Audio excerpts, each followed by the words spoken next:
Moby Dick Chapter 11. Nightgown. We had lain thus in bed, chatting and napping at short intervals, and Queequeg now and then affectionately throwing his brown tattooed legs over mine, and then drawing them back. So entirely sociable and free and easy were we, when, at last, by reason of our confabulations, what little nappishness remained in us altogether departed, and we felt like getting up again, though daybreak was yet some way down the future. Yes, we became very wakeful.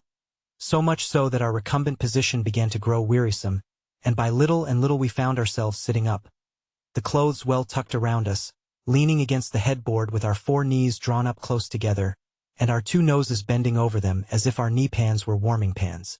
We felt very nice and snug, the more so since it was so chilly out of doors.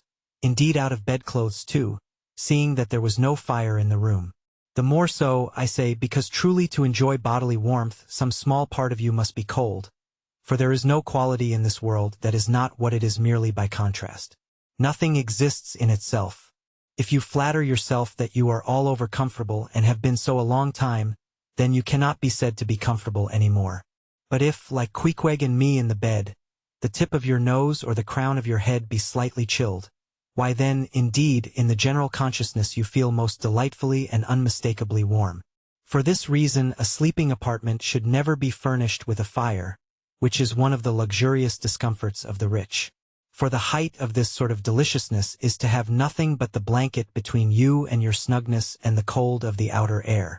Then there you lie like the one warm spark in the heart of an Arctic crystal. We had been sitting in this crouching manner for some time, when all at once I thought I would open my eyes. For when between sheets, whether by day or by night, and whether asleep or awake, I have a way of always keeping my eyes shut, in order the more to concentrate the snugness of being in bed.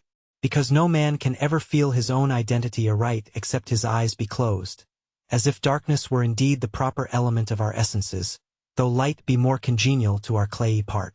Upon opening my eyes then, and coming out of my own pleasant and self-created darkness into the imposed and coarse outer gloom of the unilluminated 12 o'clock at night, I experienced a disagreeable revulsion.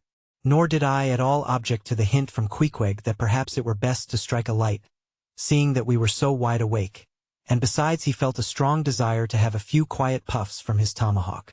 Be it said, that though I had felt such a strong repugnance to his smoking in the bed the night before, yet see how elastic our stiff prejudices grow when love once comes to bend them. For now I liked nothing better than to have Queequeg smoking by me, even in bed, because he seemed to be full of such serene household joy then. I no more felt unduly concerned for the landlord's policy of insurance.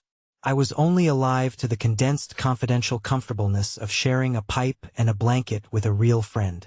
With our shaggy jackets drawn about our shoulders, we now passed the tomahawk from one to the other, till slowly there grew over us a blue hanging tester of smoke, illuminated by the flame of the new-lit lamp. Whether it was that this undulating tester rolled the savage away to far distant scenes, I know not, but he now spoke of his native island, and, eager to hear his history, I begged him to go on and tell it. He gladly complied. Though at the time I but ill comprehended not a few of his words, yet subsequent disclosures, when I had become more familiar with his broken phraseology, now enable me to present the whole story such as it may prove in the mere skeleton I give.